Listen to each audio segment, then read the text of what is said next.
Okay, so as I was saying in our last segment, you can actually tell by what type of hybridization is going on with the orbitals in the central atom of a compound.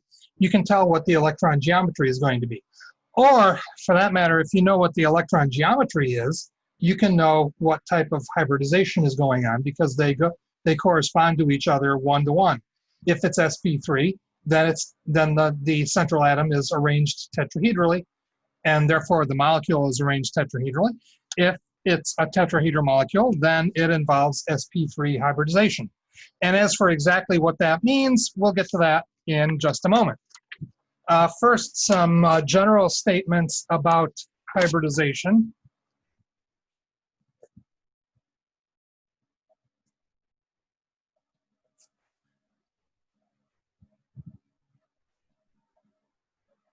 So some generalizations about hybridization. The number of atomic orbitals combined through hybridization is equal to the number of hybrid orbitals that results from hybridization is equal to the number of atomic orbitals that goes into the hybridization, which might sound obvious, but actually it's important to keep in mind.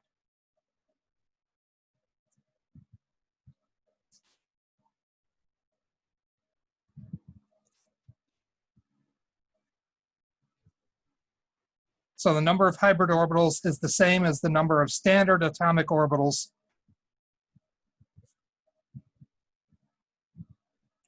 that hybridize.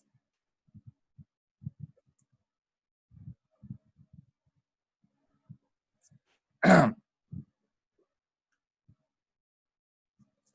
generally, there's one orbital per bond, or per electron group on the central atom.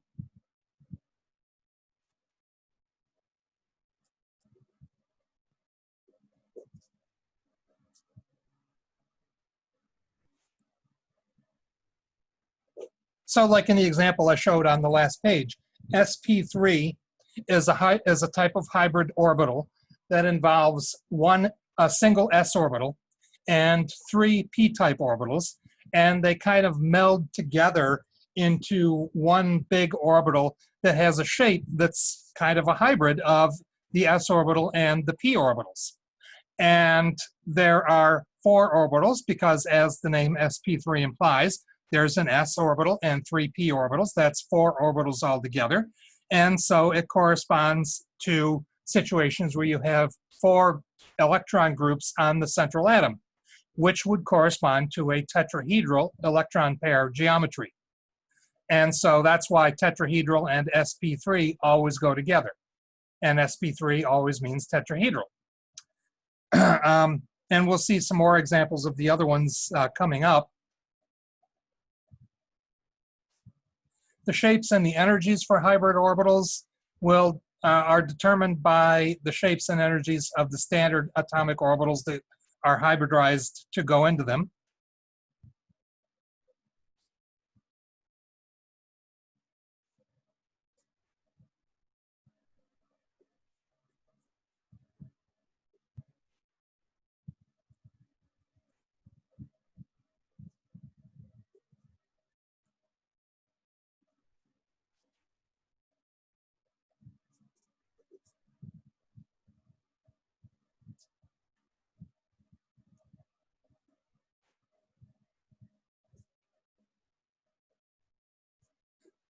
And so when I say the atomic orbitals, I mean, s, p, d, f, that kind of thing. The regular standard atomic orbitals that we've learned about so far, they can meld together or hybridize in order to form these new types of orbitals that we're studying now, known as hybrid orbitals. And the shapes and energies of the hybrid orbitals are a sort of an average shape that combines the shape of the standard atomic orbitals that are indicated in the name of the hybrid. So like I said a moment ago, for the sp3 type hybrid orbital, the shape and the energy of that orbital would be sort of an average between an s orbital and the three p-type orbitals in a given shell. as would the energies. The energy of an sp3 orbital would be higher than the energy of an s orbital, but lower than the energy of a p orbital. So that would be kind of in between also.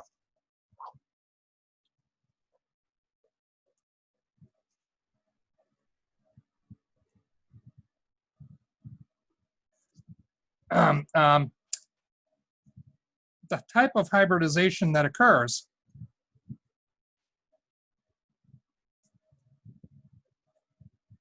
will be whichever possibility will lower the overall energy of the molecule the most.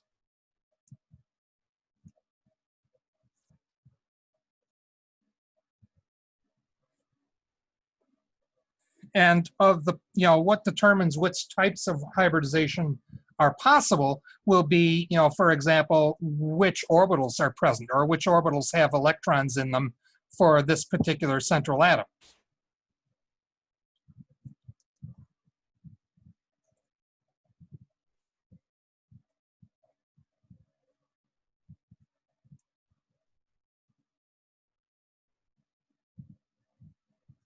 So whichever one lowers the energy the most, that will produce the most stable outcome, and that will be the most likely hybridization to occur.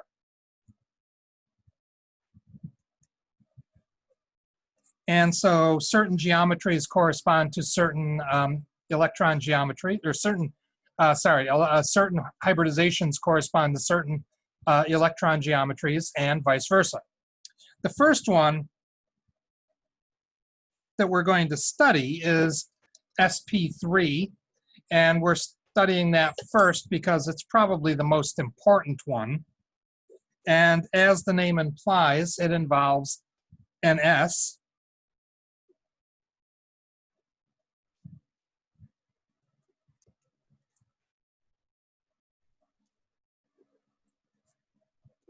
an s-type orbital and 3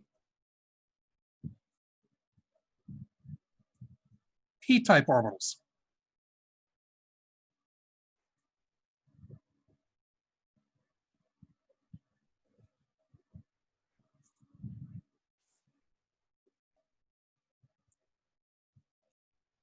And these s and p orbitals that hybridize would be in the valence shell of the central atom. And this leads to tetrahedral geometry.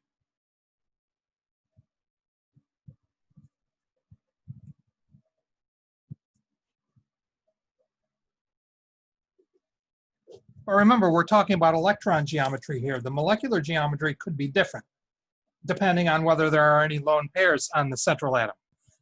But the central atom will have a tetrahedral electron geometry. You can look at, say, in the case of carbon,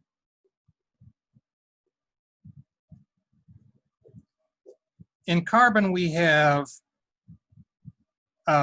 1s2, 2s2, 2p2 for the electron configuration. And so in the valence shell, we have the 2s orbital, which is filled, and we have the 2p orbitals, of which there are 3 equivalent orbitals, and there are 2 electrons spread among these 3 orbitals. And so we know that according to Hund's rule of maximum multiplicity, those electrons will go into separate orbitals with parallel spins before they start pairing up. So this would be your electron configuration for carbon, for the valence shell. I've written the 2p above the 2s because they are higher in energy. And so energy is increasing as you go up here. And what happens is because of these vacancies in the p orbitals, the electron from the s orbital can actually jump up into the p orbital. And that has the effect of making it so that all of these orbitals, the s and the p orbitals, are all half-filled. And of course, having half-filled orbitals results in an increase in stability. And so that's exactly what happens here. You get hybrid orbitals, and they are sp3 orbitals. As the name implies, there are 4 of them, and s and 3 p's makes a total of 4 orbitals. So there are 1, 2, 3, 4 of them, which are formed from these 4 here, 1, 2, 3, 4. And each of them has 1 electron in it. And so this is why carbon actually forms 4 bonds. And the arrangement of these 4 electron groups around the central atom will be tetrahedral for the electron geometry.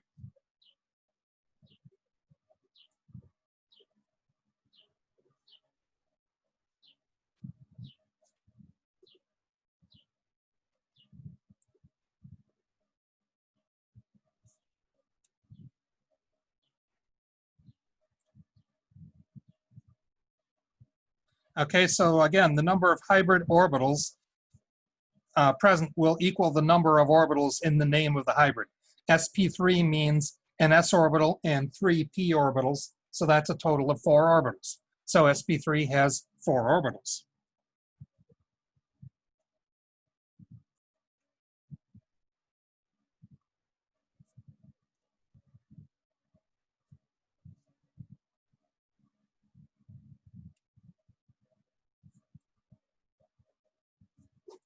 Okay, so 4 orbitals total. That means 4 electron groups on the central atom.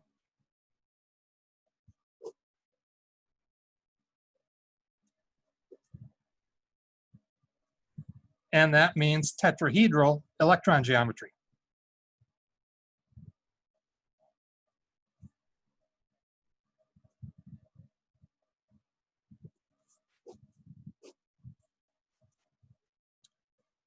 The hybrid orbitals are degenerate, and this goes in all cases, not just this one.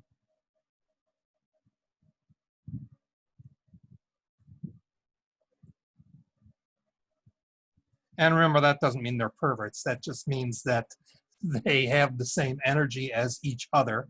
Notice I've drawn all 4 sp3 orbitals on the same level because they all have the same energy as each other. There is a diagram in the textbook on page 421 that is definitely better than anything I can draw. Okay, stay there. Okay, sp3, they go through the derivation of it up here and how you can have the different lobes of the sp3 orbital. And here is the final result of the sp3 orbital. You'll notice that it has kind of a tetrahedral shape. And if you have an sp3 hybridized central atom like carbon involved in a compound like CH4 or methane, then you have something that looks kind of like this. It'll be a tetrahedral electron geometry. There are no lone pairs on the central atom, so the molecular geometry is also tetrahedral. And each of these bonds here, with each lobe of the sp3 hybrid orbital, will bond with the s orbital in a hydrogen. And that is known as a sigma bond because it's the kind of bond that s orbitals form. It's also the kinds that s and p orbitals form, and it's the kind that p orbitals can form when they meet sort of end to end. And so that it would be a sigma bond here, which is just another fancy word for a single bond, and a sigma bond here, and a sigma bond here, and a sigma bond here. So 4 single bonds around the central atom. So the electron geometry and molecular geometry for this compound would both be tetrahedral. There are other examples of compounds that have sp3 hybridization. And we've seen some of the examples when we did the VSEPR theory. So some of the examples of sp3 hybridized central atoms can be found in CH4. Actually, any single bonded carbon will be sp3 hybridized, no matter how big or how small the molecule it's in. If the carbon has all single bonds around it, it is sp3 hybridized. Also, ammonia. The nitrogen is sp3 hybridized. And water, the oxygen, is sp3 hybridized. And the difference between these 3 is the number of lone pairs on the central atom. CH4 would be like so. tetrahedral electron pair arrangement or electron geometry. And also there will be an atom at basically each electron group on the central atom will have sort of a terminal atom on the other side of it. And so the molecular geometry is also tetrahedral for CH4. For NH3, you have 4 electron groups on the central atom, but one of them is a lone pair of electrons. And we can represent that as being basically like this, where the whole is the lone pair and the white atoms are hydrogens, and the black would be nitrogen in this case. And so you end up with, yes, it is still a tetrahedral electron pair arrangement or electron geometry, but when you count the positions that are occupied only by atoms, you end up with trigonal pyramid for NH3. And then for water, you actually have 2 lone pairs on the central atom. Now the black atom is oxygen, and the 2 white ones are hydrogens. And you have a molecule that looks like this. The electron geometry around the central atom is still tetrahedral, but when you name only the positions where there are atoms, you get a molecule that's known as bent for the molecular geometry. And so that would be H2O. But the oxygen in H2O is still sp3 hybridized.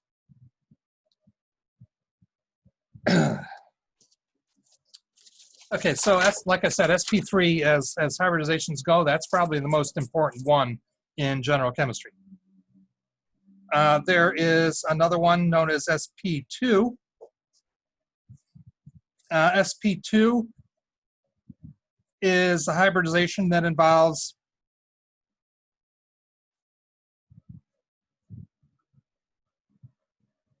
a single s orbital and 2 p orbitals.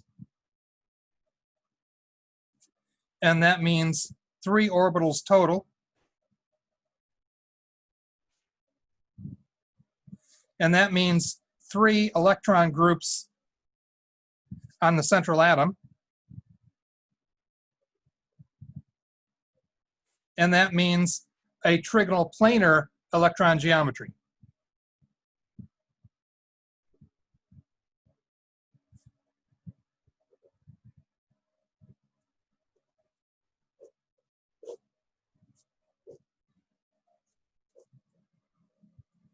Okay. This is often found with double bonds.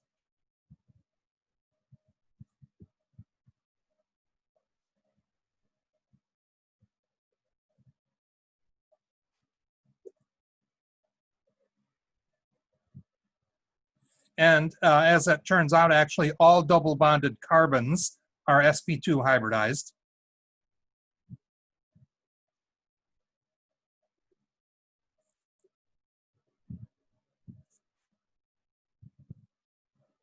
So if you see a carbon with 2 bonds to something else, a double bond to something else that is, then that would be sp2. We can see this with, in terms of orbitals, if you have the 2s orbital and the 3 orbitals for the 2p level,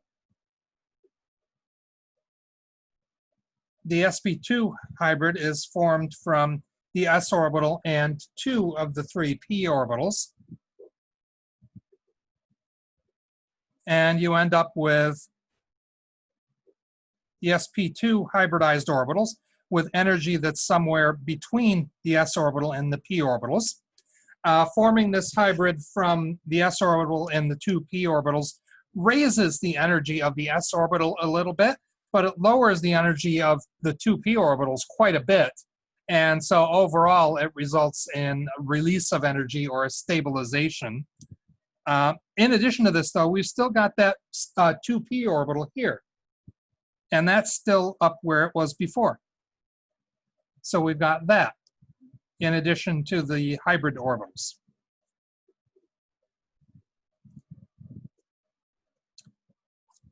Okay.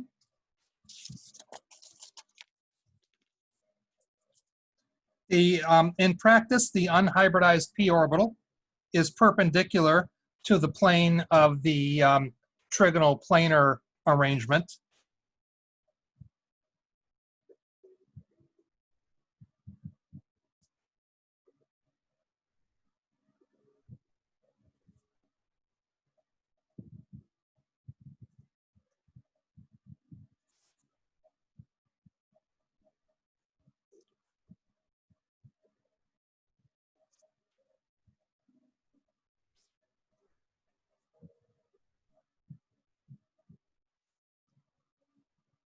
And an example of a molecule with sp2 hybridization would be H2CO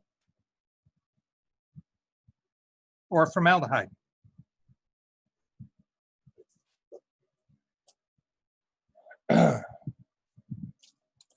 Formaldehyde, we've drawn this molecule before. It looks like this. And you can see it is trigonal planar. You know, my artistic lack of ability notwithstanding, you can kind of tell that that's trigonal planar. And in it you have hydrogen, oxygen, and carbon. Carbon is the central atom, so that's the one we care most about. But we have, anyway, 1s electrons, 2s electrons, and 2p electrons.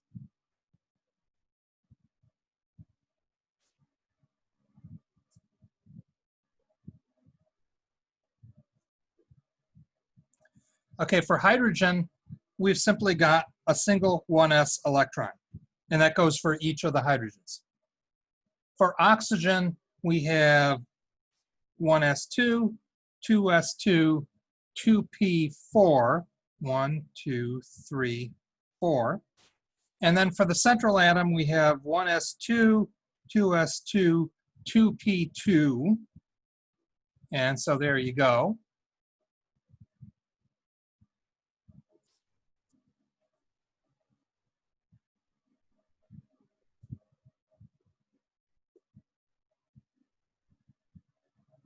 And since the carbon atom is central, that's the one that hybridizes.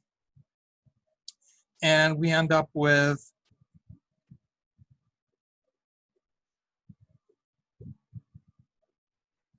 the 2s orbital and two of the 2p orbitals hybridizing into so wait a minute, we start out with 2s2, 2p2, there we go, that's what we start out with. And we end up with the sp2 orbitals and the 2p orbitals. So 1, 2, 3, and 4. So 1, 2, 3, 4. We got 4 electrons, only they spread out so that each of the orbitals is half filled. And this orbital is at the same level of energy as it was over here, only now it's half filled with an electron. These orbitals here, these two orbitals here, are at lower energy as hybridized orbitals, and the s orbital is a little bit higher in energy as a hybridized orbital. And there is a diagram on page 423.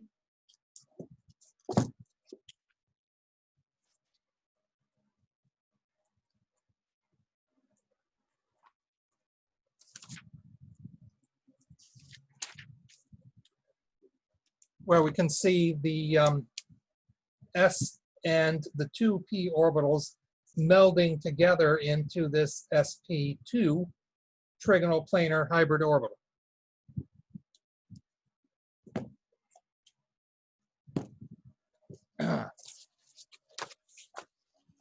Okay, the molecule itself, since it involves a double bond, can get a little complicated in this case. There are some examples of sp2 hybridized compounds, or compounds with sp2 hybridized central atoms that are pretty simple and straightforward, like aluminum chloride, AlCl3. That's all single bonds, so it's nice and simple. And that sp2 hybridized orbital is really all you would see.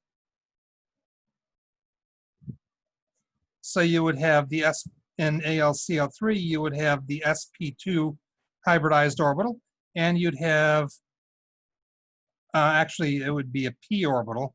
Sorry. These are really badly drawn p orbitals of the Cl. So that's AlCl.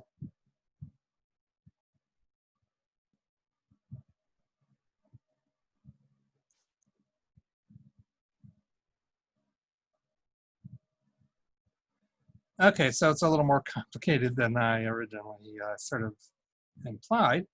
But anyway, these are all sigma bonds here, single bonds in other words. And it's a relatively simple molecule. For formaldehyde, we have a more complicated situation because we have carbon at the center and we have the sp2 hybridized orbitals, which combine with the s orbitals of hydrogens. That's nice and simple. But going to the oxygen, we have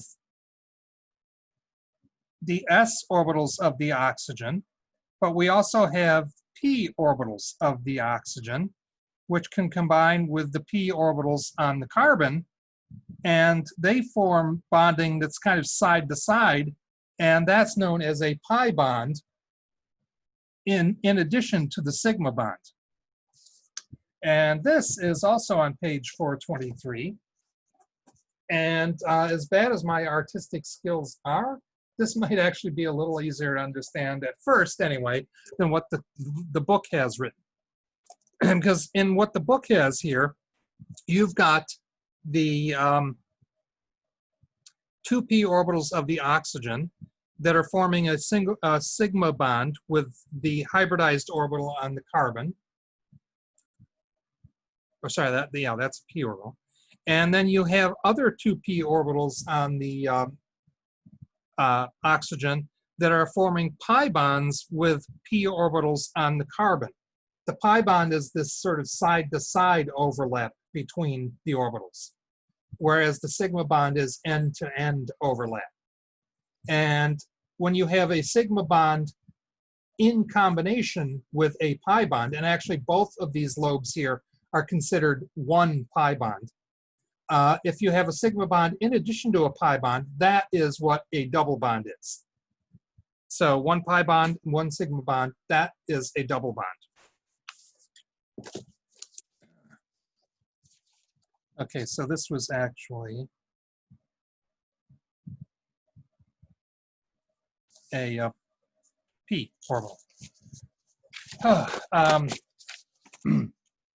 Okay, so the end-to-end overlap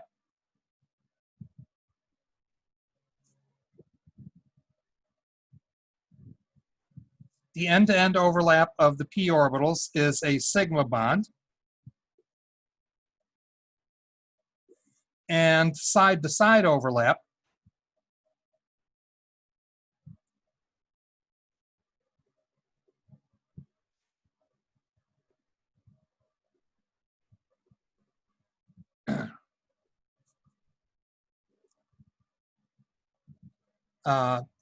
side-to-side overlap of p orbitals on adjacent atoms is a pi bond.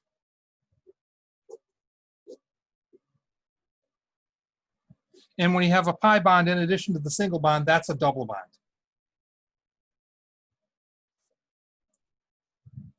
Okay, so pi bonds are weaker than sigma bonds.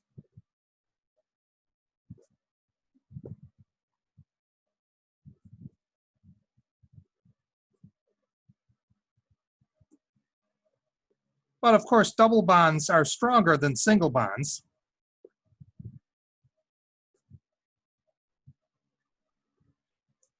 But not twice as strong.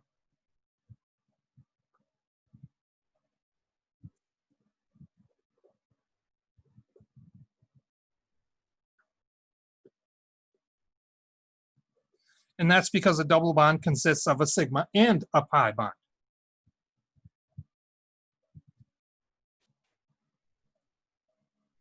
Okay, you have, in addition, you have free rotation around single bonds.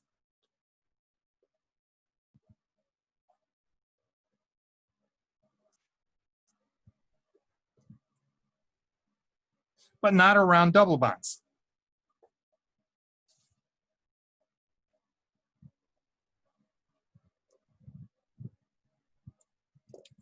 And so, this is one way in which the molecular models are fairly accurate. Because if you have single bonds, which is what this represents here, you can actually turn the atoms relative to one another.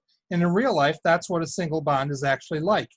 But if you take one of these model kits and build it so that the atom has a double bond, that side-to-side overlap does not allow the atoms to turn relative to each other. And that's actually what it's like in real life. You don't have free rotation around double bonds. Okay, so we're at 30 minutes now, so I'm going to cut that off, and we'll get to the other types of hybridization next in just a moment.